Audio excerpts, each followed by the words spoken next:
ان messages نے میرا دماغ خراب کر دیا ہے کہ ہم سینہ تان کے کہتے ہیں یا حسین. کہاں کہتے ہیں آپ سینہ تان کے یا حسین؟ وہ جگہ مجھے بتا دیں.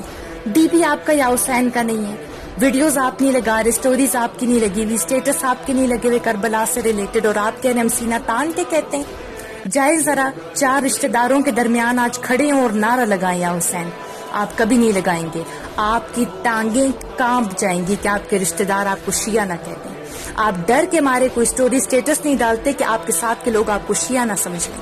آپ اپنی ڈی پیز تک نہیں لگاتے ہیں، اور یہاں آپ کہہ رہے ہیں ہم سینہ تان کے کہتے ہیں. کس جگہ تان کے کہتے ہیں سینہ؟ یہی تو میں بھی آپ سے پوچھ رہی ہوں. پھر آپ کہتے ہیں ہم ماتم نہیں کرتے، ماتم حرام ہے. آپ ماتم نہیں کرتے، آپ ذکر تو کریں. آپ ذکر بھی نہیں کر رہے اور آپ کہہ رہے ہیں ہم سینہ تان کے کہتے ہیں.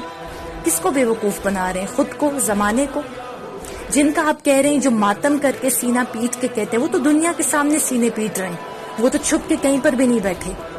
وہ تو قتل بھی ہو جائیں تو نہیں ڈرتے. وہ تو میدان میں نکلے ہوئے ہیں. آپ کدھر ہیں؟ چھٹیوں پر چھٹیاں منانے گئے ہوئے، کوئی جاب پہ گیا ہوا ہے، کوئی اپنے گانے لگا رہا ہے. اس ٹک ٹاک کے فور یو پہ کتنے منافق ہیں جنہوں نے ایسی ویڈیو ڈالی ہے ہم سینہ تان کے کہتے ہیں یا حسین، اور اگلے ہی پل اگلے ہی دن ان کی ویڈیو آتی ہے جس میں گانا ہوتا ہے. محرم کے 10 دن بھی آپ گانوں سے پرہیز نہیں کر سکتے اور آپ یہ دعویٰ کر رہے ہیں کہ ہم سینہ تان کے کہتے ہیں یا حسین. آپ کی سمجھ میں ہی نہیں آ رہا کہ کربلا ہے کیا.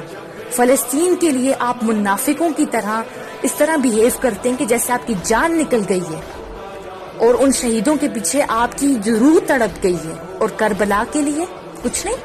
اس کے لیے آپ کہتے ہیں کہ وہ تو پرانی بات ہو گئی ہے. تو ٹھیک ہے، فلسطین کی بات بھی پرانی ہو گئی. جنہوں نے شہید ہونا تھا وہ ہو گئے، تو آپ کیوں غم منا رہے ہیں؟ غم حسین سنت رسول اللہ صلی اللہ علیہ وآلہ وسلم. خدارہ یہ منافقت بند کر دیں کہ ہم سینہ تان کے یا حسین کہتے ہیں. آپ یا حسین کہتے ہی نہیں ہیں. آپ ڈرتے ہیں اپنے رشتہ داروں سے، آپ ڈرتے ہیں اپنے دوست احباب سے.